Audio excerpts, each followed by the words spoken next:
Welcome to the Elselah Books podcast. Today we're going to get into the work of a man who didn't just write about prayer, he really truly lived it. E.M. Bounds.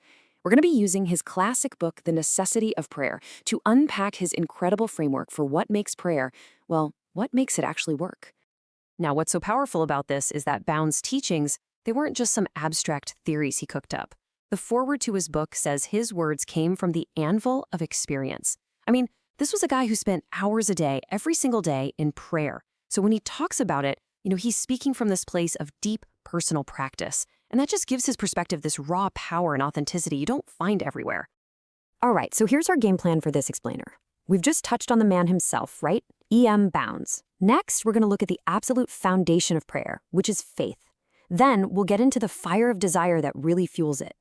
After that, we'll explore the actual work of prayer and finally wrap it all up with the ultimate outcome, a transformed character. Okay, let's dive right into the first and, honestly, the most crucial piece of the puzzle. For E.M. Bounds, everything, and I mean absolutely everything, it all starts with faith. But his definition of faith, well, it might just surprise you. It's probably not what you're thinking. See, he draws this really sharp line in the sand. For a lot of people, faith is kind of this general, passive belief that, yeah, God exists. But for Bounds, no way. True faith is specific, it's definite, and it's active. It's not just believing that God can do stuff, it's believing he will answer the very specific thing you're asking for right now. It's this confident, unwavering expectation. So Bounds calls faith this divine principle that kind of bridges the gap between our world and the supernatural. It's the thing that takes something that seems totally impossible and makes it real, makes it tangible, something we can actually grab hold of. It's the tool that lets us grasp what we can't see with our eyes. And this story, while it just perfectly illustrates how Bounds saw faith in action, it's quoted in his book, and it's just a perfect metaphor. You have this fawn, right? It's in total, complete helplessness, and it appeals directly to the man's strength. Well, that's it. That's faith. It's our human helplessness appealing to God's all-encompassing power. It's that raw, desperate trust that just compels a response. So if faith is the foundation, what actually gets prayer off the ground? Well, according to Bounds, faith needs an engine.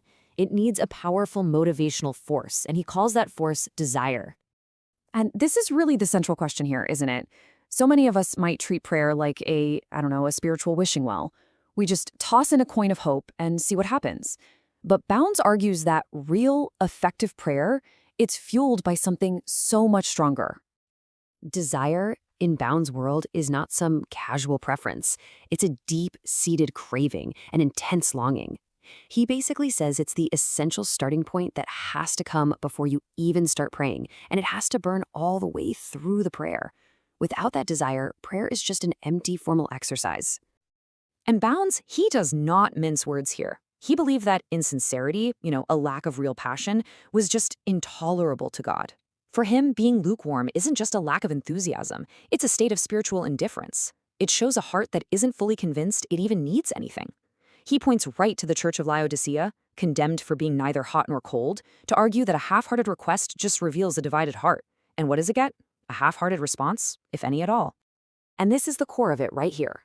Prayer needs to be fervent. It needs fire. This intensity, this red-hot quality, that's what gives prayer its momentum and its power. It's what drives it through all the resistance and carries it to its destination. Okay, so we've got the internal motivation down, that foundation of faith and that fire of desire. Now let's look at the external action, because for Bounds, prayer isn't passive, it's work. It takes real effort and persistence. Bounds breaks down this idea of persistence, what he calls importunity, into this really clear progression. First, you ask. Simple enough. But if the door doesn't open, you don't just shrug and walk away. No. You seek, you advance the effort. And if it's still closed, you knock.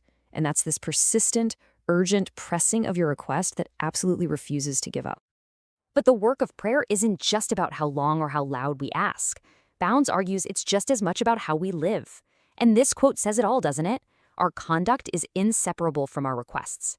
He was so emphatic that you can't be asking for God's help with one hand while you're actively defying his will with the other. For Bounds, it's simple. Prayer and sinning just cannot keep company. So, in essence, obedience is the practical expression of our faith. It's how we show that we're actually serious about our relationship with God. Bounds argues that the power of our prayers is directly tied to a life that is actively trying to line up with God's commandments. It's about making sure our actions are backing up our requests. And this brings us to the final and maybe the most important part of this whole framework. For Bounds, the ultimate goal of prayer isn't just about getting things from God. The real outcome? It's the transformation of the person who is doing the praying. Now, what's so cool about this is the cycle it reveals. Prayer shapes our conduct, our actions. Our repeated actions then build our character, who we actually are.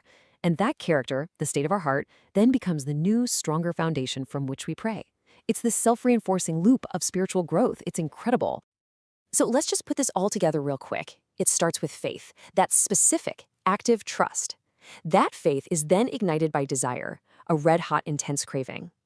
This leads to action, persistent seeking, and obedient living. And the ultimate outcome of this whole process? It isn't just getting what you asked for, but a transformed character.